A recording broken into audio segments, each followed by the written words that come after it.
古代的荔枝。哥哥，发生了什么事？竟然如此慎重？你看这是何物？今年上贡给皇上的8颗挂绿，我悄悄留下了1颗。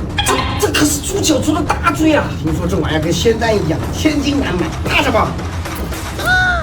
皇上驾到！现代的荔枝。家人们，比拳头还大的荔枝见过吗？大的甚至比我头还大！现在19块9，5斤，包邮到家。3、2、1，上！荔枝佣金从50%降到30%了。什么？30的佣金？就这种品质，除了我谁给他卖啊？小莫，